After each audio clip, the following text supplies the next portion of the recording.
যারু যাহিরাল ইসমি ওয়া বাতিনা,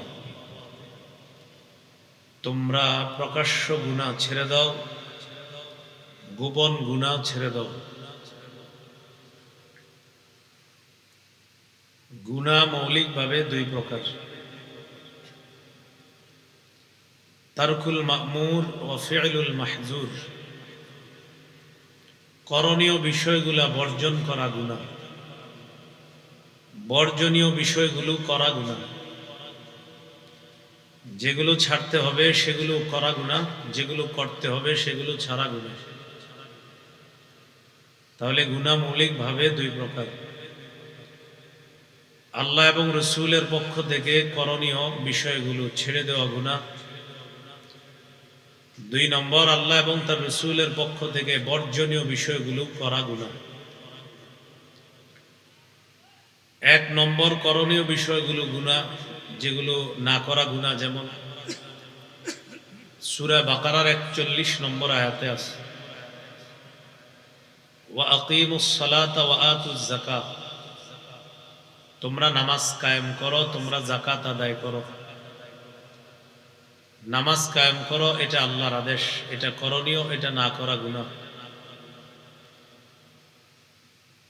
তোমরা যাকাত আদায় করো।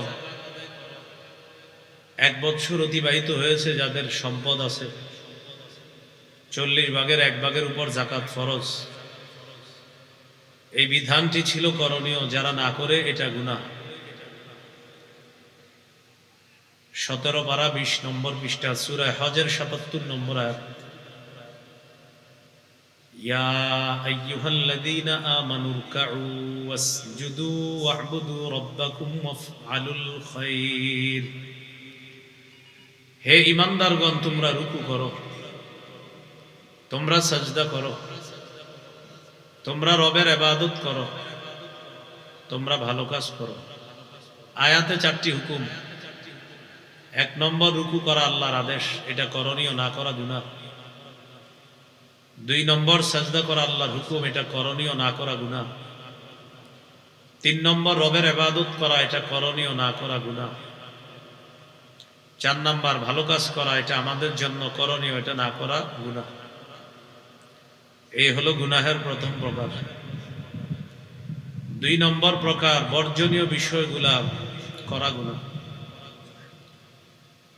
সূরা মাঈদার 90-91 নম্বর আয়াতে আল্লাহ পাক রব্বুল আলামিন বলেন, ইয়া আইয়ুহাল্লাযীনা আমানু ইন্নামাল খামরু ওয়াল মাইসিরু ওয়াল আনসাব ওয়াল আজলামু রিজসুম মিন আমালিশ শাইতান ফাজতানিবুহু লাআল্লাকুম তুফলিহুন।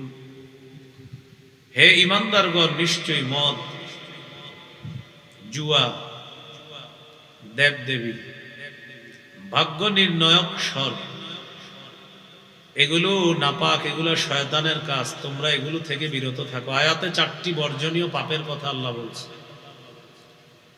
1 নাম্বার, মদ। মদ দ্বারা উদ্দেশ্য যত মাদক দ্রব্য আছে সব নিষিদ্ধ। ইয়াবা, বাবা, গাঁজা, হিরোইন, ফেন্সিডিল, আফিম, কানাডা ড্রাই, মাস্তুদ, শ্যাম্পেইন, ডাইল ইত্যাদি যা আছে সব মাদক দ্রব্য, এগুলা নিষিদ্ধ, এগুলা বর্জনীয়, এগুলা গ্রহণ করা পাপ।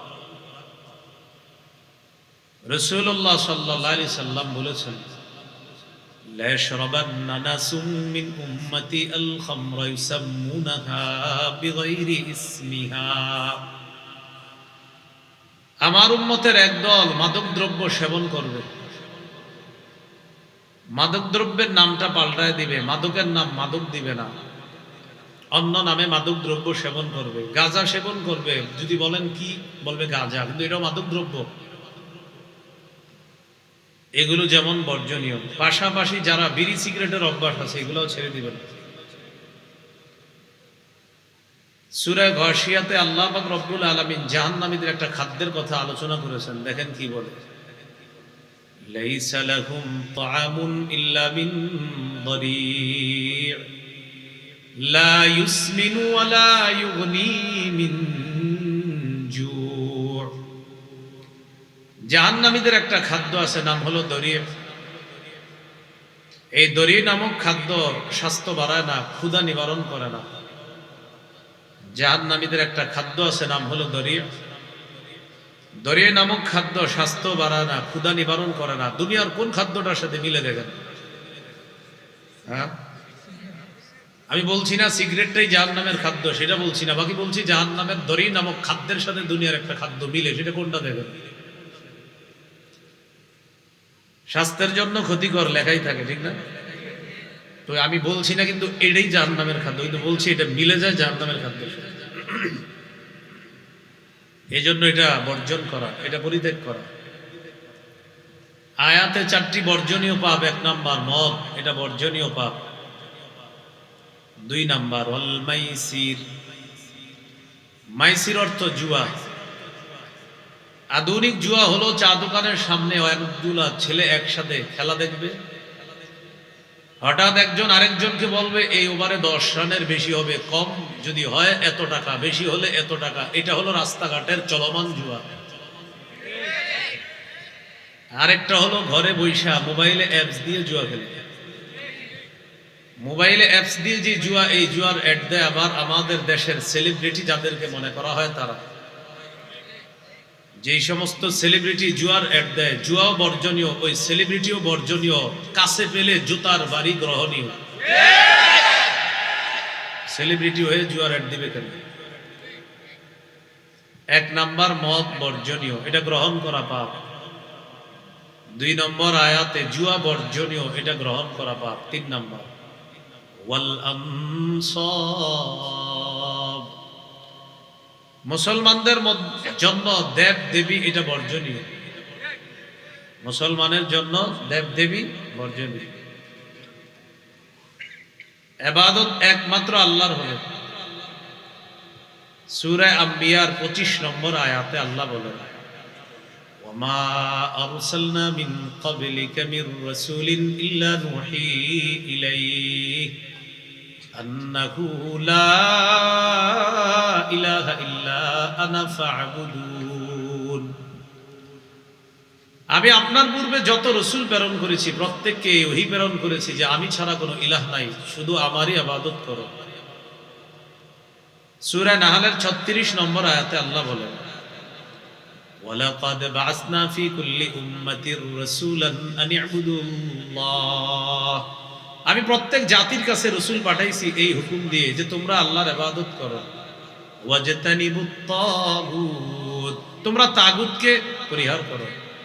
তাগুত দ্বারা উদ্দেশ্য 1 নাম্বার শয়তান, 2 নাম্বার উদ্দেশ্য শয়তান আল্লাহর পরিবর্তে মানুষকে যাদের ইবাদত করায়, প্রার্থনা করায়, তারা সব তাগুত। তাহলে আল্লাহ ছাড়া যেই সমস্ত জিনিসের ইবাদত বন্দেগী মানুষ করে এগুলো তাগুত। শয়তানও তাগুত, আর শয়তান মানুষকে যাদের ইবাদত উপাসনা করায় তারাও তাগুত। সহিহ মুসলিমের হাদিস, হাদিসে কুদসির মধ্যে আল্লাহ বলেন, ইন্নী খালাকতু ইবাদি হুনাফা কুল্লাহুম। সমস্ত মানুষকে আমি তাওহীদের উপর সৃষ্টি করেছি। ফাতাতহুমুশ শায়াতিন, শয়তান তাদের কাছে আসছে। ফাজতালাতহুম আন দীনিহিম, শয়তান তাদেরকে তাদের দিন থেকে সরায় দিছে। ওয়া আমারাতহুম আন ইউশরিকু বিমা লাম উনজিল বিহি সুলতানা, শয়তান মানুষকে আমার পরিবর্তে অন্যদেরকে ইবাদত করাইছে, অন্যান্য জিনিসের ইবাদত করায়া শয়তান হুকুম করে মানুষকে আমি আল্লাহর সাথে শিরিক করাইছি। ইব্রাহিম নবী কি বলে দেখেন, সূরা আনকাবুতের 16-17 নম্বর আয়াতে কি বলে দেখেন, ওয়া ইব্রাহিম ইয ক্বালা লিকওমিহি ইবুদুল্লাহা ওয়াত্তাকুহু যালিকুম খায়রুল লাকুম ইন কুনতুম তা'লামুন। ইব্রাহিমকে তার জাতির কাছে প্রেরণ করেছি, তিনি তার সম্প্রদায়কে বলেছেন তোমরা আল্লাহর ইবাদত করো, তাকে ভয় করো, এটাই তোমাদের জন্য কল্যাণ যদি তোমরা জ্ঞান রাখো। এরপরে কি বলে দেখেন, ইন্নামা তা'বুদুনা মিন দুনিল্লাহি আওসানা, তোমরা আল্লাহর পরিবর্তে কিছু প্রতিমার পূজা করছো। আল্লাহর পরিবর্তে তোমরা কিছু প্রতিমার পূজা করছো, দেব দেবীর পূজা করছো। ওয়া তাখলুকুনা ইফকা, আর কিছু মিথ্যা তোমরা রচনা করছো। বড় আফসোস আর দুঃখের বিষয়, বর্তমান যুগেও এই জাতীয় মিথ্যা রচনার সাথে মুসলমান গিয়ে একাত্মতা প্রকাশ করে আর মুসলমান সমর্থন আর শুভেচ্ছা জানায়। ঈমান হারা হয়ে যাওয়ার সম্ভাবনা একদম 100-100। আল্লাহ ছাড়া অন্য কারো ইবাদতকে সমর্থন করা যাবে না। আল্লাহ ছাড়া অন্যান্য ধর্মের মানুষদেরকে জানমালের নিরাপত্তা দিবে ইসলাম, এতটুকু ঠিক আছে, কিন্তু তাদের ধর্মীয় কোনো ব্যাপার যেটা সরাসরি আল্লাহর শিরিক করা হয়, সেই শিরিকের সমর্থনও মুসলমান করবে না, সেই শিরিককে মুসলমান শুভেচ্ছা জানাবে না। প্রয়োজনে গর্তের মধ্যে লুকায়া ঈমান ঠিক রাখেন, এরপরে আদর্শ বিসর্জন দিয়ে অন্য কোথাও ইসলামকে খাটো করার কোনো সুযোগ নেই। প্রয়োজনে গর্তে চলে যাবে, গর্তে গিয়ে ঈমান ঠিক রাখেন, আদর্শ বিসর্জন দেওয়া যাবে না, মোটেই না। আল্লাহ আমাদেরকে হেফাজত করেন। তবে যদি কিন্তু, বলেন কি বললাম, তবে যদি কিন্তু ছাড়া, তবে যদি কিন্তু, এই সেই অমুক তমুক ব্যাখ্যা, কোনো ব্যাখ্যার সুযোগ নাই। ওই জাতীয় শিরিকের সমর্থন, তবে যদি কিন্তু কিন্তু কোনো ব্যাখ্যার সুযোগ নাই। শিরিকের সমর্থন করা মুসলমানের জন্য জায়েজ না। এখানে কোনো কি নাই, তবে যদি কিন্তুর কোনো সুযোগ নাই, এই সেই অমুক তমুক কোনো সুযোগ নেই। আল্লাহ আমাদেরকে হেফাজত করুন। ইব্রাহিম নবী বলে দিলেন, আল্লাহ ছাড়া তোমরা কিছু ইবাদত করতেছো আর কিছু মিথ্যা রচনা করো তোমরা। সাথে সাথে বলবে, ইন্নাল্লাযীনা তা'বুদুনা মিন দুনিল্লাহ লা ইয়ামলিকুনা লাকুম রিজকা। আল্লাহ ছাড়া তোমরা যাদেরকে ইবাদত করো তারা তোমাদেরকে রিজিক দেওয়ার ক্ষমতা রাখে না। ফাবতাগু ইনদাল্লাহির রিজকা, তোমরা আল্লাহর কাছে রিজিক কামনা করো। ওয়াবুদুহু ওয়াশকুরু লা, তোমরা আল্লাহর ইবাদত করো এবং তার শুকরিয়া আদায় করো। তাহলে বলেন তো, দেব দেবী মুসলমানের জন্য হারাম? বলেন সবাই, দেব দেবী মুসলমানের জন্য ঈমানের হালাত আমাদের বর্তমানে এই পর্যায়ে হয়ে গেছে, সবাই টেনশনে পড়ে যায় যে কি করবো। মুসলমান 90% এই দেশে বেশি, দেব দেবী আমাদের জন্য সবাই প্রথমে বলে না হারাম, মানে টেনশনে পড়ে যায় যে আসলে কি হারাম করবো কিনা। এটা হলো ঈমানের হালাত। কিছুদিন পরে আরো ভয়ঙ্কর অবস্থা হবে যদি এই পরিস্থিতি চলতে থাকে। মাথায় রাখবেন, আদর্শ বিসর্জন যে যদি উদারতা প্রকাশ করা হয় তো অবস্থা আরো খারাপ হবে। উদারতা অর্থ আদর্শ বিসর্জন দেওয়া না, এটা মনে রাখবেন। বললাম তো, গর্তের মধ্যে লুকিয়ে থেকে হলো আদর্শ ঠিক রাখবেন। উদারতা প্রদর্শন করতে গিয়ে আদর্শ জলাঞ্জলি দেওয়া, ইসলামকে প্রশ্নবিদ্ধ করা, আর এই জাতীয় প্রশ্নবিদ্ধ করতে থাকলে আগামী দিনে আরো বিপদে পড়বেন। এই যে এখন ভয়ে ভয়ে বলেন না যে আসলে কি কমু, কিছুদিন পরে বলবেনও না।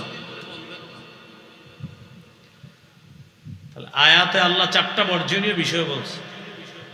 1 নাম্বার মদ বর্জনীয়, 2 নাম্বার জুয়া বর্জনীয়, 3 নাম্বার দেব দেবী মুসলমানের জন্য বর্জনীয়, 4 নাম্বার ওয়াল আজলাম, ভাগ্য নির্ণয়ক স্বর।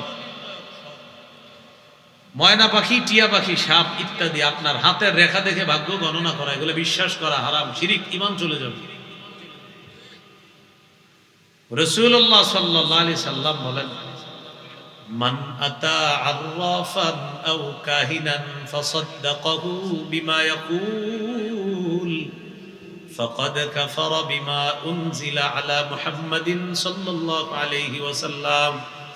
কোন ব্যক্তি যদি গণকের কাছে যায়, গণকের কথা যদি বিশ্বাস করে, আল্লাহ নবীর উপর আল্লাহ যা নাজিল করেছে কেমন যেন সে নবীর পুরা গোটা শরীয়তটাকে সে অস্বীকার করে। তাহলে গণকের কথা বিশ্বাস করা যাবে না। আপনার হাতের রেখা দেখবে, এই রেখা দেখা গণনা। ভাই মনিটর বন্ধ করেন, মনিটর বন্ধ করেন। মাইকম্যান ভাই মনিটর লাগবে না, আমি নরমাল হুজুর, এই মনিটর টনিটর কিচ্ছু লাগবে না, এইকু লাগবে না, মনিটর লাগবে না। মানুষের ওয়াজ বুঝতে দেন, আওয়াজ সুন্দর করা দরকার নেই। হ্যাঁ, আল্লাহ পাক রব্বুল আলামিন 4টি নিষিদ্ধ বিষয়ের কথা বলছে। 4 নাম্বার ভাগ্য নির্ণয়ক স্বর। হাতের রেখা গণনা করবে, গণনা করে আপনার হাতের রেখা গণনা করে বলবে কিছু সমস্যা আছে। খেটে খাওয়া মানুষ যারা, তারা কাজ করতে করতে হাতে অনেকগুলা দাগ পড়ে। গণক জ্যোতিষীর কাছে গেলে বলবে এত দাগ তো হাতে থাকার কথা না, সমস্যা আছে, কিছু হালকা সমস্যা আছে, এগুলো কাটতে হবে। কিছু রাহু আছে, আপনার শনিও আছে, কিছু এগুলা কেটে দিতে হবে। 11টা কালো মুরগির ডিম নিয়ে আসবেন, 4টা লাল রাতার মুরগির ডিম নিয়ে আসবেন, আর এটা অবশ্যই ভোরবেলা ডিমগুলা পাড়তে হবে। আর 2161 টাকা নিয়ে আসবেন, বাকি 1 টাকা যেটা হবে সেটা যেন লাল হয়, সাদা যেন না। মানে অদ্ভুত টাইপের কিছু আপনারা বলবে, তখন আপনি টেনশনে পড়বেন, মনে হয় কোনো সমস্যা আছে। এরকম অদ্ভুত টাইপের কিছু। কালো মুরগি কেন হবে বলেন, মানে হুদাই আর কেটে বলে দিচ্ছে আপনি, এটা এমনি বললাম আর কি। মানে আপনারা বলবে, যাদের কাছে যাবেন না, কিছু মানুষ অদ্ভুত কথা বলবে 11টা কালো মুরগির ডিম লাগবে, আর লাল মুরগি লাগবে, 4টা লাল মোরগের ডিম লাগবে। এগুলা ফজরের সময় হইতে হবে, বুড়িগঙ্গার প্রচন্ড ঠান্ডা পানি থেকে আপনার দাঁড়ায় থাকতে হবে। তো এগুলা শুনলে আপনিও কিন্তু টেনশনে পড়বেন যে আসলেই মনে হয় কোনো সমস্যা আছে। এগুলা বিশ্বাস করলে ঈমান চলে যাবে। আল্লাহ আমাদেরকে এই 4টি বর্জনীয় বিষয়, এগুলা বর্জন করার তৌফিক দান করে। তাহলে মূল আলোচনা ছিল গুনাহ ছেড়ে দাও। গুনাহ 2 প্রকার, করণীয় গুলা না করা গুনাহ, বর্জনীয় গুলা করা গুনাহ। এই আয়াতে 4টা বর্জনীয় বিষয় জানলাম। সহিহ বুখারীর বর্ণনা 2766 নম্বর হাদিস, 2766 নম্বর হাদিস। এই হাদিসের মধ্যে আছে قال رسول الله صلى الله عليه وسلم اجتنبوا السبع الموبقات। রাসূলুল্লাহ সাল্লাল্লাহু আলাইহি ওয়াসাল্লাম বলেন, তোমরা 7টি ধ্বংসাত্মক অপরাধ থেকে বাঁচো, 7টি বর্জনীয় ধ্বংসাত্মক অপরাধ থেকে বাঁচো। ক্বালু ওয়া মা কুন্না ইয়া রাসূলুল্লাহ। সাহাবীগণ জিজ্ঞাসা করলেন, হুজুর এই 7টি ধ্বংসাত্মক অপরাধ কি? فقال رسول الله صلى الله عليه وسلم الشرك بالله। 1 নাম্বার, আল্লাহর সাথে শিরিক করা, এটা ধ্বংসাত্মক অপরাধ। আল্লাহর সাথে শিরিক করা, এটা ধ্বংসাত্মক অপরাধ। একটা সম্প্রদায় আছে পৃথিবীতে, তারাও শিরিক করে, তারা তৃত্ববাদে বিশ্বাসী। বলেন কি বাদে বিশ্বাসী? তৃত্ববাদী মানে 3 খোদায় বিশ্বাসী। আল্লাহ হলেন একজন আল্লাহ, ঈসা নবী আরেকজন খোদা, ঈসা নবীর আম্মা আরেকজন খোদা। নাউজুবিল্লাহ, সবাই বলেন। বললাম না ইমানের হালাত এই পর্যায়ে, আমি টেনশনে পড়ে কি কোন আসলে নাউজুবিল্লাহ বলবো কিনা, অবস্থা খুবই খারাপ। আমি বললাম তো আমাদের এই দেশের মানুষ শুধু আকীদার অশুদ্ধতার কারণে কবরে গিয়ে আটকাবে। একটা সম্প্রদায় আছে পৃথিবীতে তৃত্ববাদে বিশ্বাসী, 3 খোদায় বিশ্বাসী। আল্লাহ আল্লাহ, মারিয়াম তিনিও 1 খোদা, ঈসাও 1 খোদা। নাউজুবিল্লাহ। আবার এইভাবে বলে আল্লাহ, আল্লাহর স্ত্রী হলে মারিয়াম, নাউজুবিল্লাহ, মারিয়ামের পুত্র ঈসা, এরকম বলে। ঈসা নবী 1 খোদা, মারিয়াম 1 খোদা, আল্লাহ 1 খোদা, এটা বলে তৃত্ববাদে বিশ্বাসী। আবার তাদের বিশ্বাস ইন্নাল্লাহ সালিসু সালাসা, আল্লাহ হলেন 3 খোদার 1 খোদা, আরো 2 খোদা আছে। শিরিক, ঈমান থাকবে না। 7টি ধ্বংসাত্মক অপরাধ। 1 নাম্বার শিরিক করা, এটা একটা। কোন নবীরে আল্লাহর ছেলে বলা, এটা শিরিক, ঈমান থাকবে না। ওয়াকালাতিল ইয়াহুদু উযাইরুন ইবনুল্লাহ। ইহুদিরা বলে উযাইর নবী আল্লাহর ছেলে, বাস। ইহুদিরা বলে উযাইর নবী কার ছেলে? আল্লাহর ছেলে। ওয়াকালাতিন নাসারাল মাসীহ ইবনুল্লাহ। খ্রিস্টানরা বলে ঈসা নবী আল্লাহর ছেলে। ইহুদিরা বলে উযাইর নবী আল্লাহর ছেলে, বাস, শিরিক। খ্রিস্টানরা বলে ঈসা নবী আল্লাহর ছেলে, শিরিক। আল্লাহ হেফাজত করে। আবার তাদের মধ্যে একটা আকীদা হলো এমন যে ঈসা আলাইহিস সালাতু ওয়াস সালামকে শুলিবিদ্ধ করে হত্যা করা হয়েছে। বলেন নাউজুবিল্লাহ। আসল বিষয়টা হলো তারা একটা ধাঁধার মধ্যে পড়ছে। ঈসা নবীকে হত্যা করার জন্য যখন ঢুকবে, ঢুকার আগে একজনকে পাঠাই দিছে ভিতরে। পাঠানোর পর বলল, তুমি সিগন্যাল দিলে আমরা আসবো, আসার পরে মারবো। ঈসা নবী ঘরের ভিতরে একা, তারা একজনকে পাঠাইছে। বলেন ঘরে লোক কয়জন হলো? লম্বা সময় হয়ে গেছে, তাদের লোক তাদেরকে সিগন্যাল দেয় না, তারাই ভিতরে ঢুকছে। ঢুকার পরে ঈসার মতো একজনকে পাইছে, পাওয়ার পর তাকে মারছে, মারার পর শুলিবিদ্ধ করছে।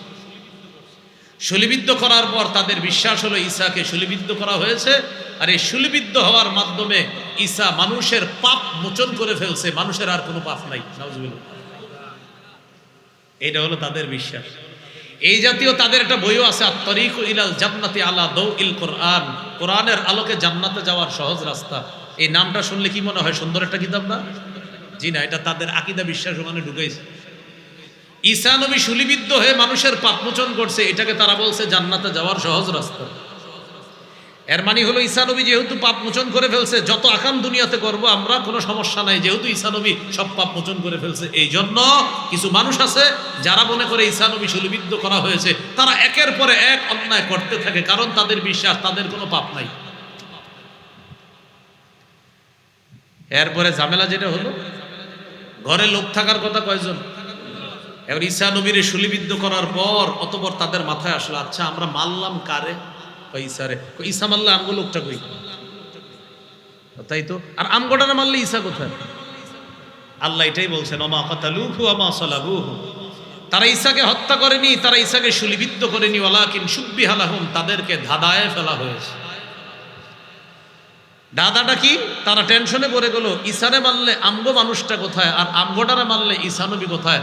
আসলে সাত ফাঁকা করে আল্লাহ তাআলা ঈসা নবীকে 2 নাম্বার আসমানে নিয়ে গেছে। তো যারা এটা মনে করে তিনি শুলিবিদ্ধ হয়ে গেছে, বাস ঈমান থাকবে না, আমাদের আকীদা বিশ্বাস ঈসা নবী এখনো জিন্দা, তিনি জীবিত আছে, কিয়ামতের আগে তিনি আবার দুনিয়াতে আসবে, আল্লাহ আবার তাকে পাঠাবে। ঈসা নবী আসবে, নতুন করে নবী হবে না, কিন্তু আমাদের নবী শেষ নবী। এখান থেকে আবার যেন একদল আপনাদেরকে ধোঁকা না দেয়। বলেন আমার সাথে সবাই বলেন, আমাদের নবীর পরে আর নবী হবে না। আবার আমাদের নবীর পরে আর নবী হবে না। বলেন, একদল বলতে পারে ঈসা নবী আসবে, আমরা বলবো তিনি আসবে, তিনি নতুন করে নবী হবে না। আমাদের নবীর আগে তিনি নবী হয়ে গেছে, আমাদের নবীর পরে আর কোনো নবী হয় নাই, হবে না। কেউ যদি বলে হাকিকি নবী, জিল্লি নবী, রূপক নবী, গাছের নবী, ছায়ার নবী ইত্যাদি নবী, এই জাতীয় দাবি যদি কেউ করে, বলেন সে কাফের, তার অনুসারী কাফের, তার সমর্থনকারী কাফের। কি কথা বুঝে আসছে?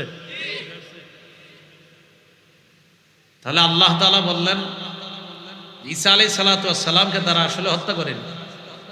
তো ঈসা নবীরে একদল বলে আল্লাহর ছেলে, উযাইর নবীরে বলে আল্লাহর ছেলে, নাউজুবিল্লাহ, শিরিক। এগুলা কি ধ্বংসাত্মক অপরাধ কয়টা? 1 নাম্বার, আল্লাহর সাথে শিরিক। সূরা মাইদার 72 নম্বর আয়াতে আল্লাহ বলেন, ইন্নাহু মাইয়ুশরিক বিল্লাহ ফাকাদ হারামাল্লাহু আলাইহিল জান্নাহ ওয়া মাওয়াহুন নার। যে ব্যক্তি শিরিক করে আর এই অবস্থায় যদি মারা যায়, তার জন্য আল্লাহ জান্নাত হারাম করে দেন, তার ঠিকানা হলো জাহান্নাম। আল্লাহ আমাদেরকে শিরিক থেকে হেফাজত করে। কোন মানুষ যদি সারা জীবন আল্লাহকে সেজদা দেয়, হঠাৎ যদি বছরে একদিন গ্রুপ বাইদা কোথাও গিয়ে আরেক জায়গায় তাজিমি সেজদা দেয়, সেটা যদি কোনো আল্লাহর ওলির কবরেও হয় অথবা অন্য কোথাও হয়, সেটা যদি আল্লাহ ছাড়া অন্য কাউকে সেজদা দেয়, তাহলে সে শিরিক করলো। সূরা জুমারের 65 নম্বর আয়াত অনুযায়ী তার সমস্ত ভালো আমল বরবাদ হয়ে যাবে। সূরা জুমারের 65 নম্বর আয়াতে আল্লাহ বলেন, লাইন আশরাকতা লায়াহবাতান্না আমালুকা, যদি আপনি শিরিক করেন তাহলে অবশ্যই অবশ্যই আপনার আমল সব বরবাদ হয়ে যাবে। 7টি ধ্বংসাত্মক অপরাধের মধ্যে একটি হলো শিরিক করা। আল্লাহ শিরিকের চিন্তা থেকে আমাদেরকে হেফাজত করেন। 2 নাম্বার ওয়াসসিহরু, জাদু করা। আমাদের কোনো শত্রু থাকলে তাকেও আমরা জাদু করব না। জাদু করা এগুলো অন্যায়, এগুলো ঠিক না। একটা পরিবারকে অস্বস্তির মধ্যে ফেলে দেওয়া। আমাদেরকে যেন কেউ জাদু করতে না পারে। ফজরের পরে মাগরিবের পরে কুল হুয়াল্লাহ 3 বার, ফালাক 3 বার, নাস 3 বার, যোহর আসর এশার পরে কুল হুয়াল্লাহ 1 বার, ফালাক 1 বার, নাস 1 বার। রাতে বিছানায় ঘুমানোর আগে কুল হুয়াল্লাহ 3 বার, ফালাক 3 বার, নাস 3 বার পড়ার পর হাতে ফু দিয়ে সামনের অংশটা এইভাবে মুছে দিবে। আল্লাহ তাআলা জাদু টোনা থেকে হেফাজত করবে। কোন ঘরে যদি জাদুর প্রভাব থাকে, ওই ঘরের সদস্যদেরকে সূরা বাকারা পড়তে বলেন। হচ্ছে না? আপনাদের আশঙ্কা হচ্ছে মেয়েটাকে কেউ সমস্যা করেছে কিনা, তাকেও সূরা বাকারা পড়তে বলেন। আপনিও পড়েন, ঘরের সদস্য সকলকে সূরা বাকারা পড়তে বলেন। সহিহ মুসলিমের বর্ণনা, রাসূলুল্লাহ সাল্লাল্লাহু আলাইহি সাল্লাম বলেন, লা তাসতাতিউল বাতালা। সূরা বাকারার এমন শক্তি, যে ঘরে প্রতিনিয়ত তেলাওয়াত করা হবে, জাদুকরেরা লড়াই করতে থাকবে, সূরা বাকারাও পাল্টা লড়াই চালাইতে থাকবে, জাদুকরেরা হেরে যাবে, সূরা বাকারা জিতে যাবে। তাহলে 1 নাম্বার শিরিক করা, এটা বর্জনীয়। 2 নাম্বার সেহের করা, জাদু করা, এটা বর্জনীয়, নিষেধ। 3 নাম্বার ওয়াকাতলুন নাফসিল্লাতী হারামাল্লাহু ইল্লা বিল হক। অন্যায় ভাবে কাউকে হত্যা করা। হত্যা করা এখন আমাদের কাছে একটা সহজ বিষয় হয়ে গেছে। আমাদের বাংলাদেশে এখন একজন আরেকজনকে হত্যা করে 50 জন ভিডিও করে, অন্যরা ভিডিও করে। কোন ব্যক্তি যদি এই নিয়তে ভিডিও করে যে আমি ভিডিও করে এটা ছেড়ে দিব আর আমার পেজটা দাঁড়ায় যাবে, সবাই আমারে চিনবে যে অমুক এটা, তাহলে ও ওই হত্যাকাণ্ডের শামিল হবে। যদি কারো এই নিয়ত থাকে যে আমি বাধা দিব না, বাধা দিলেই তো শেষ কাজটা, আর কাহিনী শেষ হয়ে গেলে তাহলে আর ভিডিও হইল না, আর ভিডিও না হইলে আমার ফেসবুকের পেজটাও দাঁড়াইল না, এই নিয়ত যদি কারো থাকে, ও হত্যাকাণ্ডের সমর্থনকারী হিসাবে কিয়ামতের ময়দানে দাঁড়াতে হবে। দুনিয়াতে একটা চড়ুই পাখিকে অন্যায়ভাবে হত্যা করলে কিয়ামতের ময়দানে ও আল্লাহর কাছে মামলা দিবে। নাসাইর বিশুদ্ধ হাদিস। قال رسول الله صلى الله عليه وسلم من قتل عصفورا عبسا عج الى الله يوم القيامه। কোন ব্যক্তি যদি একটি চড়ুই পাখিকে অন্যায়ভাবে হত্যা করে, চড়ুই পাখি কিয়ামতের ময়দানে আল্লাহর কাছে মামলা করবে, আল্লাহ ইন্না ফুলানান কাতালানি আবাসা ওয়া লাম ইয়াকতুলনি লিমানফা। আল্লাহ উমুকে আমাকে অনর্থক হত্যা করেছে, কোনো উপকারের জন্য আমাকে হত্যা করে নাই। সে যদি বিসমিল্লাহ বলে আমাকে জবাই করে খাইতো, এটা কোনো সমস্যা ছিল না, আমি তার জন্য হালাল ছিলাম। কিন্তু আল্লাহ, আমি গাছে বসা ছিলাম, ছাদে বসা ছিলাম, আমারে অনর্থক হত্যা করছে, আমি বিচার চাই, কেন লোকটা আমারে শুধু শুধু মারল? চড়ুই পাখি মামলা করে। তাহলে মানুষ হত্যা করলে কি অবস্থা হবে? এ হলো 3 নাম্বার বর্জনীয়। 4 নাম্বার, সাধারণ যারা আছেন সামনে, 4 নাম্বারটাকে আমি বলবো, সবাই বলেন, আরো জোরে বলেন। ওয়া আকলুর রিবা, সুদ খাওয়া। কি খাওয়া? সুদ খাওয়া, এটা বর্জনীয়। কি খাওয়া? যারা এই আজকের ওয়াজ শুনছেন, এর আগে যদি না শুনেন যে হুজুর সুদের ওয়াজ তো সবাই শুনছেন, মনে করেন এই এখন আবার শুনছেন, এই এখন শোনার পরে যদি সুদের কারবার না ছাড়েন, তো আল্লাহ রসুলের পক্ষ থেকে যুদ্ধের ঘোষণা নেন না। আপনি নাউজুবিল্লাহ বললেও ঘোষণা নেন, না বললেও নেন, কারণ এটা আসলেই সত্যি কথা। সূরা বাকারার 279 নম্বর আয়াতে আল্লাহ এটা বলছে, কারণ এটা সত্যি কথা। আপনারা চুপ হয়ে গেলেন দেখি। সুদের অংশ কোনো মাহফিলে আলোচনা করলে আনফরচুনেটলি পুরা মাহফিল একটা নীরবতা, নিস্তব্ধতা কাজ করে। ঘটনা কি? কি ব্যাপার? মাহফিলে কি হইল হঠাৎ? সূরা বাকারার 279 নম্বর আয়াতে আল্লাহ বলেন, فَإِن لَّمْ تَفْعَلُوا فَأْذَنُوا بِحَرْبٍ مِّنَ اللَّهِ وَرَسُولِهِ। যদি তোমরা সুদের কারবার ছেড়ে না দাও, তাহলে আল্লাহ আর তার রাসূলের পক্ষ থেকে যুদ্ধের ঘোষণা নিয়ে নাও। একটা কিতাব আছে নাম উমদাতুত তাফসীর, এই কিতাবের 1 নম্বর খণ্ড 330 নম্বর পৃষ্ঠা আছে, ইউকালু লিআকিলির রিবা ইয়াউমাল কিয়ামাতি খুয সিলাহাকা লিল হারব। সুদখোরকে কিয়ামতের ময়দানে বলা হবে, তুমি তোমার অস্ত্রটা নাও, আমি আল্লাহর সাথে লড়াই করার জন্য। সুদখোরকে কিয়ামতের ময়দানে বলা হবে, তুমি তোমার অস্ত্র নাও, আমি আল্লাহর সাথে লড়াই করার জন্য। কিয়ামতের ময়দানে বলা হবে, অস্ত্র নাও, আমার সাথে লড়াই করো। সূরা বাকারা 275 নম্বর আয়াত, 3 পারা 6 নম্বর পৃষ্ঠা, একদম শুরুর লাইন, হাফিজি কোরআন মাজিদ। এই আয়াতে আল্লাহ বলে, আল্লাযীনা ইয়াকুলুনার রিবা লা ইয়াকুমুনা ইল্লা কামা ইয়াকুমুল্লাযী ইয়াতাখাব্বাতুহুশ শাইতানু মিনাল মাস। যারা সুদ খায় তারা কবর থেকে এমন অবস্থায় উঠবে, দেখলে মনে হবে যেন শয়তানের স্পর্শে তারা পাগল। এই পাগল অবস্থায় তারা কিয়ামতের ময়দানে উঠবে।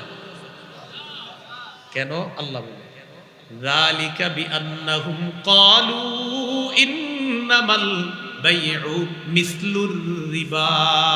এটা এই কারণে তারা দুনিয়াতে বলতো ব্যবসা সুদের মতো। ওয়া আহাল্লাল্লাহুল বাইআ ওয়া হাররামার রিবা। আল্লাহ তাআলা ব্যবসাকে হালাল করেছেন, সুদকে হারাম করেছেন। ব্যবসা, একটা মানুষ পুরা মাস খাটে, বিদ্যুৎ বিল দেয়, কর্মচারীর বিল দেয়, কর্মচারীর বেতন দেয়, দোকান ভাড়া দেয়, সব শেষ করার পর বেচারার মাথায় টেনশন, লাভ কতটুকু হবে আমার। এটা হলো ব্যবসা। সুদখোর 25 দিন পর্যন্ত ক্যারাম বোর্ড, জুয়া, টাস ইত্যাদি খেলে দিব্যি আরামে ঘুমায়।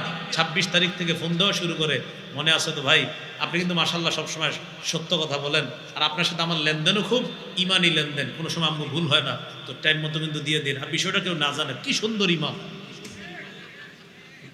বিষয়গুলো যাতে কেউ না জানে, আমার আপনার মধ্যে লেনদেন, এগুলার অন্য কাউরে জানার দরকার নেই। আর আপনার আমার সবচেয়ে ভালো লাগে এই কারণে, আপনি সবসময় 1-2 তারিখের মধ্যেই জিনিসগুলো পরিশোধ করেন। আচ্ছা ঠিক আছে, আর কাউরে বলা দরকার নাই। নাউজুবিল্লাহ, আস্তাগফিরুল্লাহ, আস্তাগফিরুল্লাহ, হেই পরে নাউজুবিল্লাহ, আস্তাগফিরুল্লাহ। একে বলা হয় সুদখোর। আরামসে ইনকাম, কামাই, কোনো টেনশন নাই, ব্যাস এটারে কি বলে? সুদ। তো সুদ আর ব্যবসা কি এক হলো? ব্যবসা হালাল, সুদ হারাম। আল্লাহ হেফাজত করে। আবু দাউদের একটা হাদিস, এখানে ওলামায়ে হযরত আছেন যে হাদিস আমারে প্রতিদিন ভাবায়, আপনারা এই হাদিস শুনলে আপনাদেরকেও ভাবাবে। আবু দাউদের 3331 নম্বর হাদিস। এই হাদিসে রাসূল সাল্লাল্লাহু আলাইহি সাল্লাম বলেন, এমন একটা জামানা আসবে আমার উম্মতের উপর, লা ইয়াবকা আহাদুন ইল্লা আকালা রিবা, কেউ বাকি থাকবে না, সবাই সুদ খাবে। সাথে সাথে নবী বলছে, শোনো উম্মত, সবাই ডাইরেক্ট খাবে না, এটা ঠিক।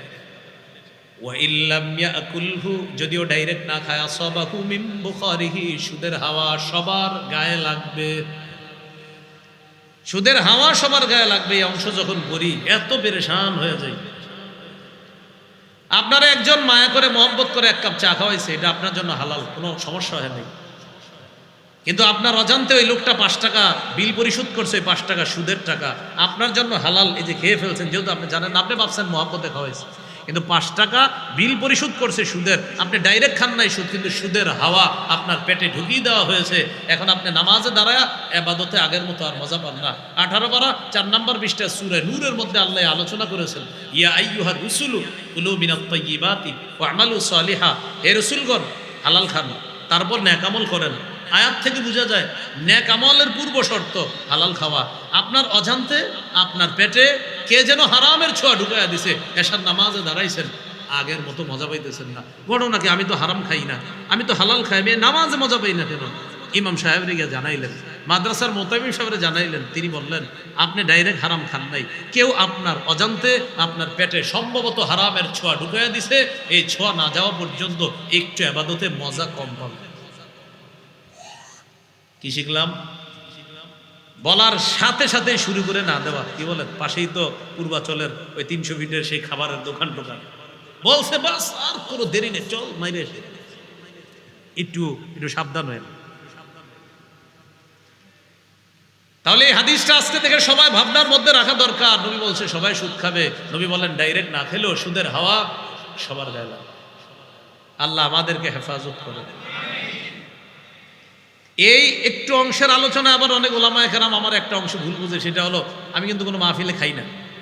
এটা কিন্তু এরকম এই কারণে না, নাউজুবিল্লাহ, যে আমি সন্দেহ করি কাউরে, না, বিষয়টা এমন না, আমার স্বাস্থ্যগত বিষয়ে আমি কোথাও খাই না। মানে এই ওয়াজে অনেকে ভাইবানে এই জন্য মনে হয় খায় না, না আসলে বিষয় না এমন না, নাউজুবিল্লাহ, আমি খাই না আমার স্বাস্থ্যগত কারণে। আসলে আমি সবাইরে মহব্বত করি, আমি এরকম কারোর প্রতি খারাপ সন্দেহ নাই যে কোনো খারাপ টাকা আছে। আমি ভাবি মাহফিল কর্তৃপক্ষ যারা আলেমদের জন্য আয়োজন করে তারা মহব্বতই করে, বাকি আমার স্বাস্থ্যগত বিষয় থাকে, এই জন্য আমি খাই। তাহলে বুখারীর হাদিসে 7টি ধ্বংসাত্মক বর্জনীয় পাপের কথা আছে। 4 নাম্বার আকলুর রিবা, সুদ খাওয়া। আল্লাহ আমাদেরকে সুদ বর্জন করার তৌফিক দান করেন। ইবনে মাজাহ 2274 নম্বর হাদিস, এই হাদিসের মধ্যে আসছে, ক্বালা রাসূলুল্লাহ সাল্লাল্লাহু আলাইহি ওয়াসাল্লাম আর-রিবা 70 হুবা। পরের বর্ণনায় আর-রিবা 72 হুবা, পরের বর্ণনায় 73 হুবা। সুদের 70টা, 72টা অথবা 73টা শাখা। আইসারুহা আইয়ানকিহার রাজুলু উম্মা, সর্বনিম্ন শাখা আপন ছেলে আপন মাকে বিয়ে করা মানে জিনা করা মায়ের সাথে। আল্লাহ হেফাজত করুন। ইবনে মাজাহ 2273 নম্বর হাদিস, ক্বালা রাসূলুল্লাহ সাল্লাল্লাহু আলাইহি ওয়াসাল্লাম আতাইতু লাইলাতান উসরিয়া বি আলা কওম বুতুনুহুম কাল বুয়ুত ফিহা আল হাইয়াত তুরা মিন খারিজি বুতুনিহিম। আমি মেরাজের রাতে রওনা করলাম, একদল মানুষের পাশ দিয়ে গেলাম, আমি দেখলাম তাদের পেটগুলা বিশাল বড় বাড়ির মতো, জানো পেটের বাহির থেকে দেখা যায় তাদের পেটের ভিতরে বিশাল বড় সাপ দৌড়াদৌড়ি করতেছে। আমি প্রশ্ন করলাম, জিবরিল এরা কারা? জিবরিল আমিন বললেন, হাউলাই আকালাতুর রিবা ইয়া রাসূলুল্লাহ, হুজুর এরা সুদখোরের দল, কিয়ামত পর্যন্ত পেটে এইভাবে সাপ বহন করে তারা কিয়ামত পর্যন্ত কাটাবে। আর কিয়ামতের ময়দানে তাফসিরে মাযহারিতে এক আয়াতের ব্যাখ্যা আসছে যে কিয়ামতের ময়দানে সুদখোরদের হালাত হবে কি জানেন? কোটি কোটি অপরাধীরা, তো তারাও অপরাধী, কিন্তু কোটি কোটি অপরাধীরাও চিনতে পারবে যে এরা কারা। আচ্ছা এদের পেটে তো বড় কোনো, তো বলা হবে এরা সুদখোর, এরা সুদখোর। মানে আপনার অন্যান্য অপরাধীরাও বলবে আচ্ছা ওরা কারা, আমরাও অপরাধী, ওরাও অপরাধী, তো ওদের এই অবস্থা করো, তো বলা হবে ওরা সুদখোর, সুদখোর। আর দেখা যাবে ওই যে সাপ দৌড়াইতেছে। আল্লাহ হেফাজত করে। এই জামানায় কিছু মানুষ আছে ঘুরিয়ে ফিরিয়ে সুদ খাইতে চায়। সুদের ব্যাপারে আপনাদেরকে মোহাম্মদ একটা কথা বলি, দেখেন যারা সুদ খান আপনি নিজেও জানেন এটা সুদ, কোনো আলেম ফতুয়া না দিলেও আপনি জানেন এটা সুদ। তো এরপরে আপনি ইচ্ছা করে হুজুরে গিয়ে জিজ্ঞাসা করেন, হুজুর কেউ যদি এই সিস্টেমে ব্যবসাটা করে তাও কি সুদ হবে? মানে আপনি জানেন কিন্তু এটা সুদ। এরপরে হুজুরে জিজ্ঞাসা, যদি হুজুর কোনো সুরত বইলা দেয়, আমার কথা হলো হুজুরে এমন ভাবে লেখছেন যে লেখা মনে মনে হইতেছে না এটা জায়েজ, তো হুজুর তো লেখা অনুযায়ী কি বলবে জায়েজ, তো আসলে যে এটা সুদ এটা আপনিও জানেন। তো আমি বুঝাইতে চাইলাম, আলেম ফতুয়া দেয় লেখার উপরে, বলেন আলেম কিসের উপর ফতুয়া দেয়?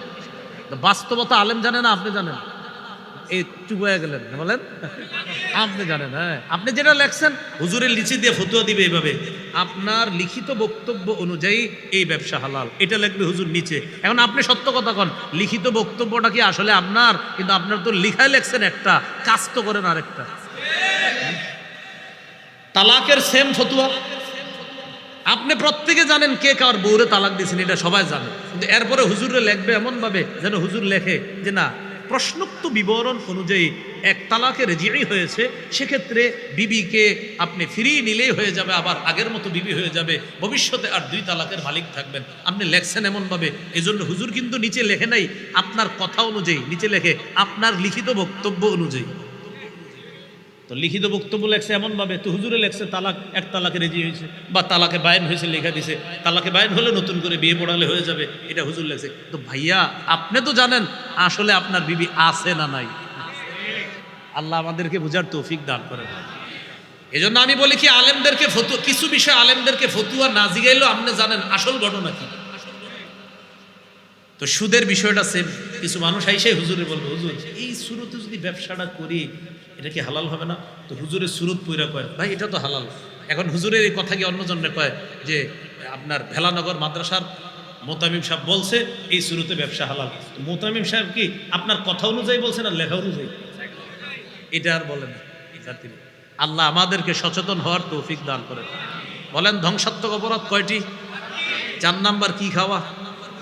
আল্লাহ আমাদেরকে সুদ থেকে হেফাজত করেন।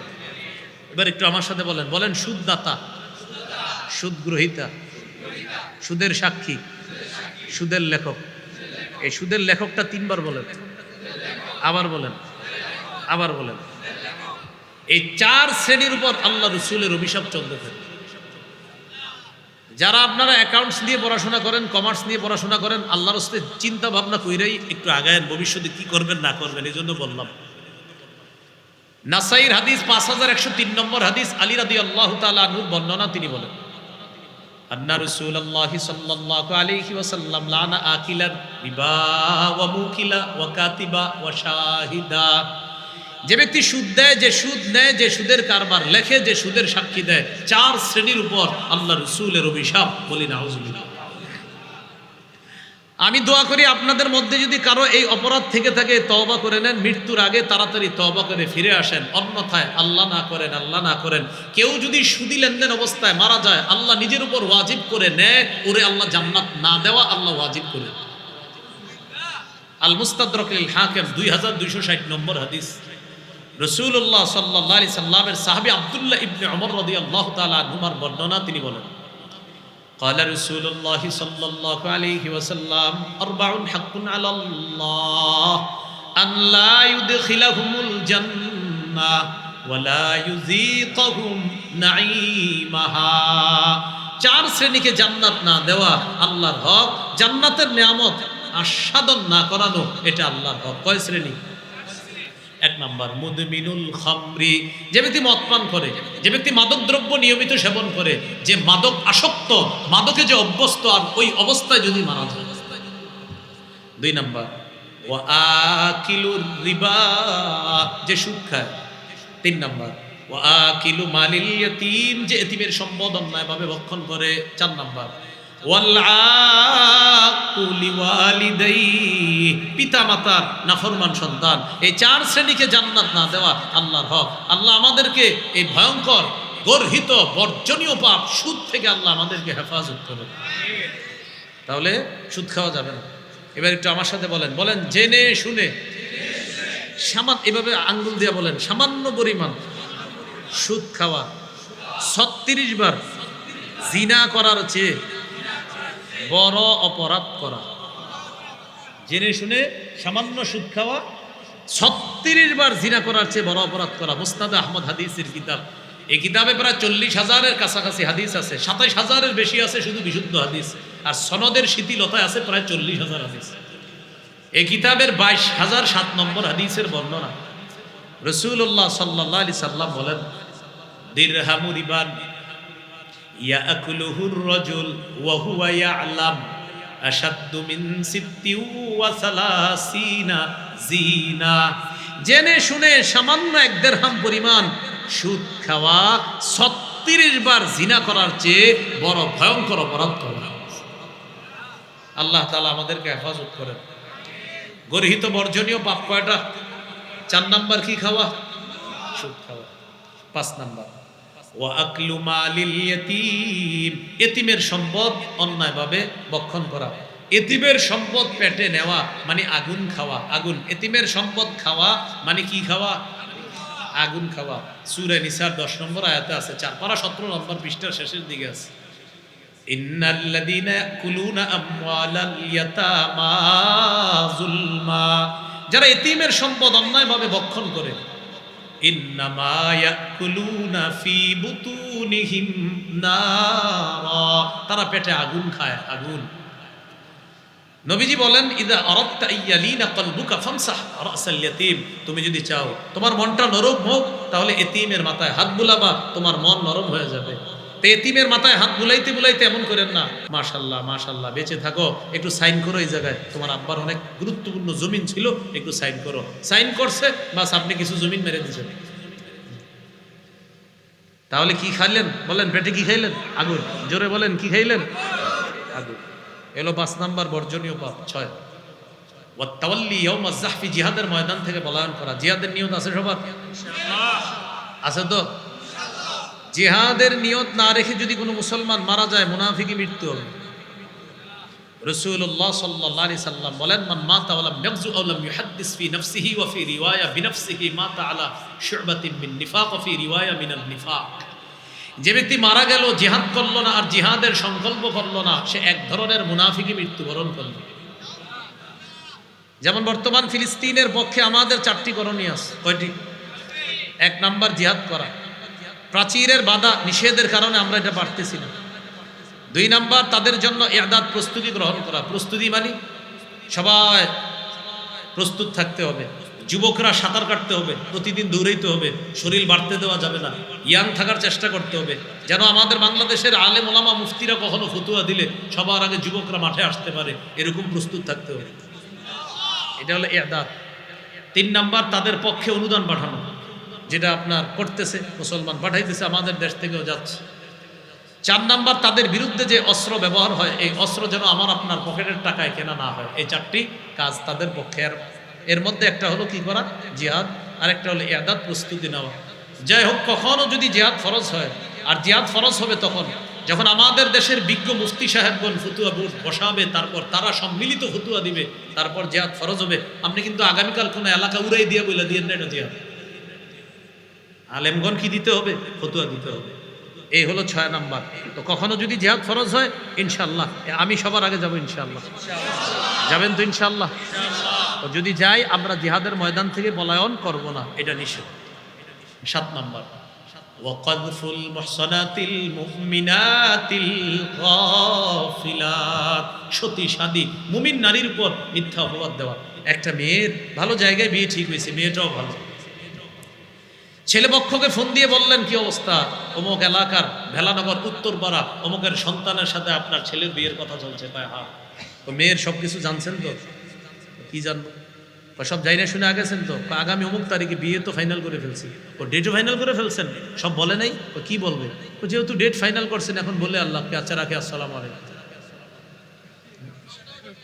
ওয়াকাযফুল মুহসানাতিল মুমিনাতিল গাফিলাত, একটা সতী সাদী বিধবা হোক অথবা অবিবাহিতা হোক অথবা তালাকপ্রাপ্তা কোনো ভালো একজন নারী হোক, তার বিরুদ্ধে মিথ্যা অপবাদ দেওয়া এটা অন্যায়। আল্লাহ আমাদেরকে হেফাজত করুন। চলেন মূল আলোচনায় চলে যায়। আবার সূরা আনআমের 120 নম্বর আয়াত থেকে শুরু করছি। জারু ছেড়ে দাও প্রকাশ্য গুনাহ, গোপন গুনাহ। গুনাহ প্রথমত 2 প্রকার, যা করতে হবে তা না করা গুনাহ। 2 নাম্বার যা ছাড়তে হবে তা করা গুনাহ। এবার আসেন, যা ছাড়তে হবে এতক্ষণ আলোচনা শুনলাম যে এগুলো বর্জন করতে হবে। এই বর্জনীয় গুনাহ আবার মৌলিকভাবে 4 প্রকার। শেষ করে দিচ্ছি, বলেন বর্জনীয় গুনাহ মৌলিক কয় প্রকার? 1 নম্বর আয-যুনুবুল মালাকিয়্যা, আল্লাহর সাথে সম্পর্কিত কোনো পাপ মানুষের মধ্যে যদি আনি আমরা, এটা পাপ হয়ে যাবে। যেমন আল্লাহর সাথে সম্পর্কিত কিছু বিষয় আছে, এগুলা মাখলুক দাবি করলে পাপ হয়ে যাবে। রব, এটা আল্লাহর গুণ, এটা আল্লাহর সিফাত। ফেরাউন বলছে আনা রব্বুকুমুল আ'লা, আমি তোমাদের বড় রব, এটা যদি মানুষ বলে এটা পাপ। রব বড় এটা বলতে পারে শুধু আল্লাহ, বলেন কে বলবে? এটা যদি কোনো মাখলুক বলে এটা পাপ, এটা নিষিদ্ধ, এটা বর্জনীয়। আল কিবরিয়া উরিদাই, আল্লাহ বলেন বরত্ব আমার চাদর, অহংকার আমার চাদর। আল্লাহর চাদর নিয়ে মাখলুক টানাটানি করা এটা পাপ, এটা নিষিদ্ধ। কয় নাম্বার গেল? 1। 2 নাম্বার আয-যুনুবুশ শাইতানিয়্যা, শয়তানের সাথে সম্পর্কিত কিছু বিষয় মাখলুক দাবি করা পাপ। যেমন হিংসা করা বা হাসাদ করা, এটা মাখলুকের মধ্যে সর্বপ্রথম ইবলিস করছে। قال رسول الله صلى الله عليه وسلم إياكم والحسد فإن الحسد يأكل الحسنات كما تأكل النار الحطب। আগুন যেমন কাঠকে খেয়ে ফেলে, হিংসা নেক আমলকে খেয়ে ফেলে। আগুন যেমন কাঠকে খেয়ে ফেলে, হিংসা নেক আমলকে খেয়ে ফেলে। একটু আমার সাথে বলেন, বলেন হিংসার সবচেয়ে বড় ক্ষতি। হিংসুক হিংসার আগুনে নিজেই জ্বলে, এটাই বড় ক্ষতি। মানে হিংসা যে করে, ওর একটা হিংসার আগুন আছে, ওই আগুনে মনে করেন আমারে জ্বালাবে। কথার কথা, আমি হিংসা করে আপনারে জ্বালাবো, কিন্তু প্রথম আমি জ্বলব। হিংসার আগুনে কি করতেছে আরেকজন, আরে ওরা তো বাড়ি ঘর হবে কেন, এই হিংসার আগুনে আমি আপনারে জ্বালাইতে চাই, কিন্তু আমি প্রথমে জ্বলতেছি। কি করতেছি? এই যে আমি বলতেছি ইস, তো আমি জ্বলতেছি না। এই হিংসার আগুনে হিংসুক নিজে জ্বলবে। একজনের বাড়ি হয়ে গেছে 5 তলা, তো আপনি বলবেন আল্লাহ তার এই বাড়িতে বরকত দেন, আমারও একটা 5 তলা বাড়ি করার ব্যবস্থা করেন, এটা বলবেন। কিন্তু আপনি উল্টা যদি বলেন ওর 5 তলা বাড়ি, আরে কি করা যায়, আরে কই এই তো জ্বলা শুরু করলেন। তাহলে কি শিখলাম আজকে আমরা? হিংসুকের সবচেয়ে বড় ক্ষতি হলো হিংসার আগুনে প্রথমে জ্বলে কে? ওই জ্বলে। আল্লাহ আমাদেরকে হিংসা থেকে হেফাজত করে। তাহলে বলেন তো হিংসার কাজটা কার? বলেন শয়তানের। এটা আমরা না করা হলো 2 নাম্বার, এটা বর্জনীয়। 3 নাম্বার আয-যুনুবুস সাবঈয়্যা, জুলুম করা, নির্যাতন করা, দখলদারি করা, চাঁদাবাজি করা নিষিদ্ধ। 12 পারা 13 নম্বর পৃষ্ঠা সূরা হুদের 113 নম্বর আয়াতে আল্লাহ বলেন ওয়ালা তারকানু ইলাল্লাযীনা যালামু ফাতামাসসাকুমুন নার, তোমরা জালেমদের প্রতি ঝুঁকে পড়ো না, তাদের অনুরুক্ত হয়ে পড়ো না, তাহলে আগুন তোমাদেরকে স্পর্শ করবে। এই আয়াতের অনেক ব্যাখ্যা, ছোট্ট একটা ব্যাখ্যা শোনেন। জালেমের হাজার জুলুম ভুলে গিয়ে তার 2-4টা ভালো কাজ দেখে তাকে প্রশংসার বন্যায় ভাসিয়ে দিও না, এই আয়াতের একটা ব্যাখ্যা। আবার বলছি, জালেমের হাজার জুলুম ভুলে গিয়ে তার 2-4টা ভালো কাজ দেখা তাকে প্রশংসার বন্যায় ভাসায়া দিও না। কলা গাছও যদি 20-22 বছর আমাদের দায়িত্ব নেয়, সে উন্নতি করবে। কি বুঝলেন কথার কথা? মনে করেন আমার দায়িত্বশীল হইলো এই বোতলটা, ও আমারে 22 বছর চালাইতেছে, কথার কথা, ও আমার জন্য কাজ করবে, কারণ ওরে আমি মানতেছি যে না তুমি আমার লিডার, এরকম কথার কথা। তো তো 22-23 বছর হে আমার লিডিং দিতেছে, তো মনে করেন প্রথম 6-7 বছর বিদেশে পাঠাইবো, না হয় কিছু আমার পকেটের কিছু, এরপরের কয়েক বছর পকেটে ঢুকাইবো, এরপর না হয় আমার জন্য কিছু করবো। যদিও কি হয়, কলা গাছ ও কাজ করবে, এরকম 25-30 বছর রেখে দিবেন কলা গাছে, ও কাজ করবে না। ঠিক আছে, কিন্তু বুঝাইতে চাই কোন জালেমের হাজারো জুলুম ভুলে গিয়ে তার 2-4টা ভালো কাজ দেখে তাকে প্রশংসার বন্যায় ভাসাবেন। আল্লাহ বলে ফাতামাসসাকুমুন নার, আগুন তোমাকে স্পর্শ করবে। কেন? জালেমের পক্ষে তুমি কেন কথা বলবে? আল্লাহ হেফাজত করে। আমাদের একটা বদভ্যাস আছে কি জানেন, আমরা মাইকের সামনে বসলে কোন জালেমের ব্যাপারে যখন আমরা প্রশংসা শুরু করি, বলি এইভাবে, তিনি আমাদের এলাকার খেটে খাওয়া মানুষের পাশে বারবার দাঁড়ায়, তিনি আমাদের পাশে বারবার এগিয়ে আসছেন, তিনি সব সময় আমাদের পাশে থাকে, দুঃখে সুখে সব সময় তাকে পাই, অথচ আজকে প্রথম আইছে। তো এই যে আমি বললাম বারবার, এটা কি সত্য না মিথ্যা? তো কি দরকার আছে আপনি এটা বলা? এই জন্য বলছি, মনে রাখবেন, জালেমের যদি প্রশংসা আপনার করতে মন চায়, চুপচাপ আপনি এলাকা ছেড়ে অন্য জায়গায় যান। মনে করেন এই জায়গায় একটা জালেম আসছে, আপনি যদি চিন্তা করেন এখন আমি কি করা, না পারি জালেমরে কিছু বলতে, না পারি সইতে, যেহেতু পারতেছেন সইতেও না আবার বলতেও পারেন না, চুপচাপ অন্য জায়গায় গিয়ে ঘুমায়া থাকেন, তারপরেও তার প্রশংসা করে আগুন কামাই করে নেন। এই অভ্যাসটা আমরা পরিত্যাগ করতে হবে। আল্লাহ আমাদেরকে হেফাজত করেন। আমার কথা হলো চুপচাপ থাকা। জালেমের ব্যাপারে শেখুল ইসলাম আল্লামা তাকি উসমানী হাফিজুল্লাহ লেখছে, তুমি সর্বোচ্চ, বা সে যদি জিজ্ঞাসা করে কেমন আছো, কথার কথা সর্বোচ্চ আপনার সৌজন্যতা বোধ রক্ষা করা। আর ঠিক আছে, বাস ভালো, একটু কি, এর বেশি আর কিছু না। তাহলে আজ-জুনুবুস সাবঈয়া, জুলুম করা, নির্যাতন করা, এগুলা নিষেধ। দখলদারি করা নিষেধ, চাঁদাবাজি করা নিষেধ। বলছিলাম জুলুম করা, দখলদারি করা, চাঁদাবাজি করা, অন্যায় করা নিজেও করা যাবে না, যারা করে তাদের সমর্থন করা যাবে। এই গেল 3 নাম্বার। 4 নাম্বার আজ-জুনুবুল বাহিমিয়া, পশুসুলভ পাপ, মানুষের মধ্যে আনা পাপ। যেমন কুকুর রাস্তাঘাটে কোনো কিছু করলে, এই বিষয়টা আমাদের চোখে খুব ভয়ঙ্কর, গর্হিত, ঘৃণিত, কিন্তু মানুষ করলে এটার নাম হবে জিনা। আমাদের দেশে ইসলাম সম্পর্কে অজ্ঞ একদল নারী 318 পৃষ্ঠাব্যাপী একটা নারী বিষয়ক সংস্কার কমিশন বানিয়েছিল। এটার একটা দাবি ছিল মাননীয় প্রধান উপদেষ্টার কাছে, তারা দাবি করছে এদেশে যৌন কর্মীদেরকে শ্রম অধিকার আইনে শ্রমিকের মর্যাদা দেওয়া। এই আইন যদি পাশ হতো, এর মানে হলো এরপর থেকে আপনি যৌনতাকে আর যৌনতা বলা যাবে না, তখন বলতে হবে শ্রম। কি বলতে হবে? ধর্ষণকারী পরবর্তীতে কি করতো জানেন? ধর্ষণ করার পর বলতো এটা ধর্ষণ না, যদি ওরে মারতে যাইতেন ও বলবে এটা ধর্ষণ না, এটা শ্রম। কি বলবে? শ্রম।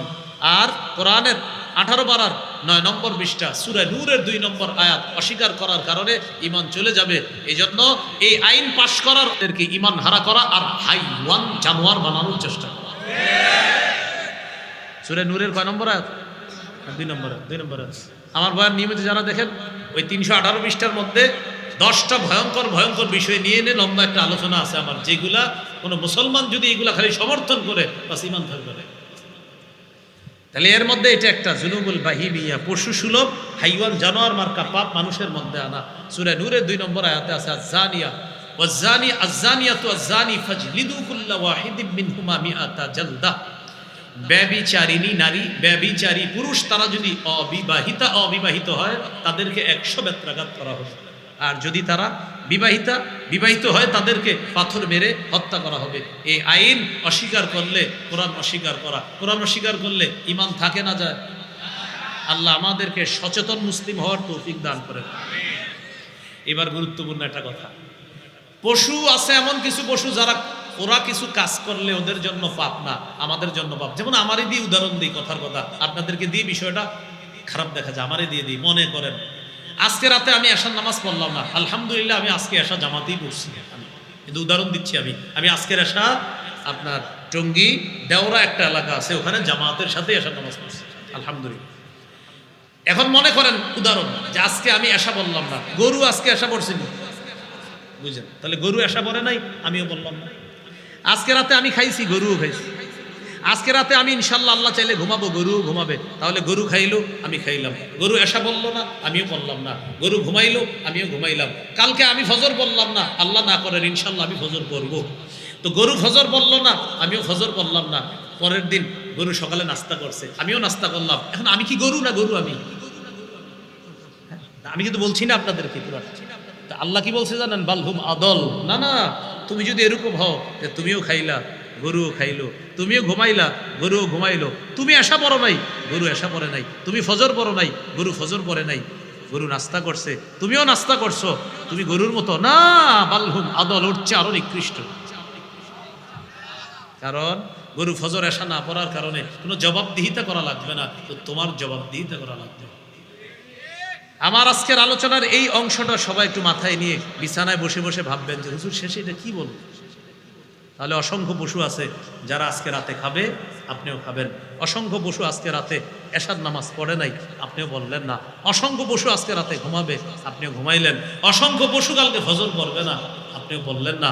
অসংখ্য পশু নাস্তা করবে, আপনিও নাস্তা করলেন। মুসলমান আমারে বলেন, আপনার নাম তো আব্দুর রহমান, আপনার বাবার নাম তো আব্দুর রহিম। সূরা জারিয়াতের 56 নম্বর আয়াত তো আল্লাহ কি বললেন? আমি তো বান্দা তোমারে বানাইছি আমার ইবাদত করার জন্য। কথা কি বুঝে আসছে সবার? তাহলে হাইওয়ান জানোয়ার সুলভ কোনো আচরণ আমাদের মধ্যে আনা পাপ। বলেন কি পাপ? এ হলো বর্জনীয় পাপ। মৌলিকভাবে কয় প্রকার গেল? 4 প্রকার। সর্বশেষ বড় ছোট হিসাবে পাপ 2 প্রকার, একটা কবিরা আর একটা সগীরা। সূরা নিসার 31 নম্বর আয়াতে আছে, ইন তাজতানিবু কাবাইরা মা তুনহাউনা আন নুকাফির আনকুম সাইয়্যাতিকুম ওয়া নুদখিলকুম মুদখালান কারীমা। যদি তোমরা সগীরা গুনাহ থেকে বেঁচে থাকো, আমি আল্লাহ যদি তোমরা কবিরা গুনাহ থেকে বেঁচে থাকো, আমি মায়া করে তোমাদের সগীরা গুনাহগুলো মাফ করে দিব। যদি তোমরা কবিরা গুনাহ থেকে বেঁচে থাকো, আমি মায়া করে তোমাদের সগীরা গুনাহ মাফ করে দিয়ে মৃত্যুর পর সম্মানের জায়গা জান্নাতে তোমাদেরকে প্রবেশ করাবো। আল্লাহ আমাদের সকলকে পাপমুক্ত জীবন যাপন করার তৌফিক দান করেন। এবার সবাই একদম মন দেন, পুরা বয়ানের সবচেয়ে বেশি মন এই অংশটা দিবেন। 1 মিনিট আমি বলছি। সূরা আনামের 120 নম্বর আয়াত দিয়ে আজকের আলোচনা শুরু হয়েছে। তোমরা ছেড়ে দাও প্রকাশ্য পাপ, গোপন পাপ। পাপ প্রথমত 2 প্রকার, যা করতে হবে তা না করা পাপ। 2, যা ছাড়তে হবে তা করা পাপ। যা বর্জন করতে হবে, এই বর্জনীয় পাপ মৌলিকভাবে 4 প্রকার। আল্লাহর সাথে সম্পর্কিত কিছু বিষয় বান্দা দাবি করা পাপ।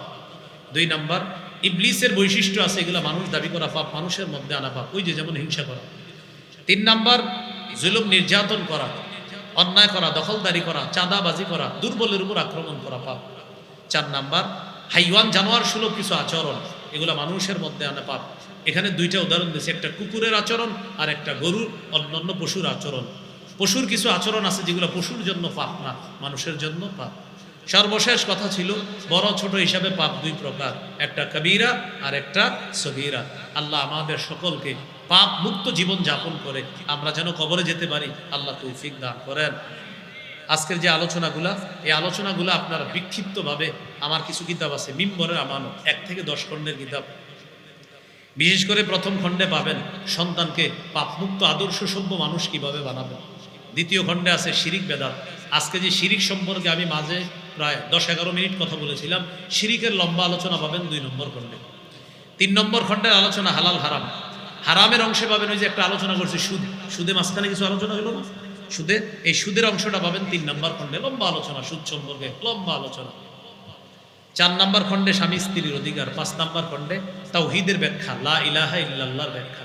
6 নম্বর খণ্ডে তাওহীদের প্রথম দাবি নামাজ, ঈমানের প্রথম দাবি নামাজ, নামাজের আলোচনা প্রায় 250 পৃষ্ঠা। 7-8 নম্বর খণ্ডে মাসাইল। 9 নম্বর খণ্ডে রমজান, জাকাত। 10 নম্বর খণ্ডে হজ। কারো যদি প্রয়োজন হয় কোনো লাইব্রেরিওয়ালাদেরকে বলবেন কিতাবগুলা সংগ্রহ করে দিবে। এখানে আমাদের ড্রাইভার ভাই নিয়ে এসেছে, উনিও কিতাবগুলা ওই গাড়িতে রেখে মাঝে মাঝে উনি বিভিন্ন মাহফিলে উনি বিক্রি করে। তো এখানে যদি আপনারা চান ওনার কাছ থেকেও সংগ্রহ করতে পারেন। লাইব্রেরি থেকে ওনার কাছে হয়তো একটু সাশ্রয়ী মূল্যে আপনারা পেতে পারেন। লাইব্রেরিতে তাদের অনেক খরচ থাকে, সেই ওনার তো এই খরচটা নাই, সেই হিসাবে উনি একটু কম রাখে। যদি এখানে কারো লাগে ওনার কাছ থেকেও কিতাবগুলো সংগ্রহ করতে পারেন। এইখান থেকে না নিলে আপনারা অনলাইনেও মিম্বরের আমানত লিখলে আপনার ঘরে এনে বাংলা বাজার থেকে পৌঁছে দিবে। সর্বশেষ ভেলানগর, এই এলাকার সম্পর্কে আমি মাহফিলে, নগর ভেলা, আচ্ছা আচ্ছা নগর ভেলা, ভেলানগর হলো নরসিংদী, এটা হলো নগর ভেলা। আচ্ছা আচ্ছা, এই এলাকা সম্পর্কে আমি শুনেছি আসার আগে, মাশাআল্লাহ। এই জায়গায় মাদ্রাসা সম্পর্কে ওই যে অতিথিরা বক্তব্য দিতেছিল তখন আমি এই মাদ্রাসা নিয়ে আর এলাকা নিয়ে চিন্তা করতেছিলাম লম্বা সময়, যে আল্লাহ কিভাবে এলাকাটা চমকাই দিচ্ছে। আমি শুধু এটা ভাবতেছিলাম যে একটা মাদ্রাসা একটা এলাকায় হেদায়েতের মার্কাজ। হ্যাঁ, আমারে আস্তে আস্তে গাড়িতে বসে এই মাদ্রাসার একজন প্রাক্তন ছাত্র, শরীয়তপুর বাড়ি ছেলেটার। তো ওই ছেলে আমার সাথে বসে বসে বলতেছিল, হুজুর এইখানে আপনার ভয়ঙ্কর একটা অবস্থা ছিল।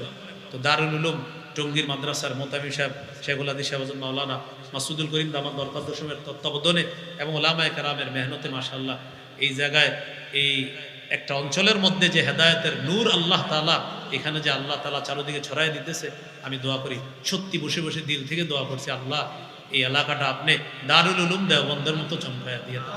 আমি বিশ্বাস করেন বসে বসে এই দোয়াটা করতেছিলাম যে আল্লাহ এই মাদ্রাসাটাকে কেন্দ্র করে আশেপাশের পুরো এলাকাকে আপনি হেদায়েতের আলোকে আপনি আলোকিত করেন। এর জন্য আপনারা কয়েকটা কাজ করতে হবে। ছাত্র দিয়ে সহযোগিতা করতে হবে। কি দিয়ে? ছাত্র দিয়ে। এরপরে অর্থনৈতিক সহযোগিতা, এরপরে পরামর্শের সহযোগিতা।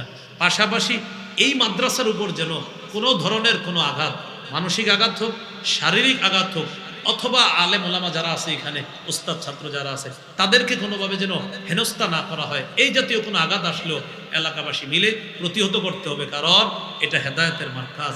এই মার্কাজ সবাই মিলেমিশে রক্ষা করতে হবে ইনশাআল্লাহ। আল্লাহ আমাদের সকলকে মাদ্রাসা এবং মাদ্রাসার ছাত্র আসাদিজাতুল্লাহ যারা আছে তাদের ভবিষ্যৎ সফলতা কামনা করে এইখানে শেষ করছি। ওয়া আখিরু দাওয়ানা আনিল হামদুলিল্লাহি।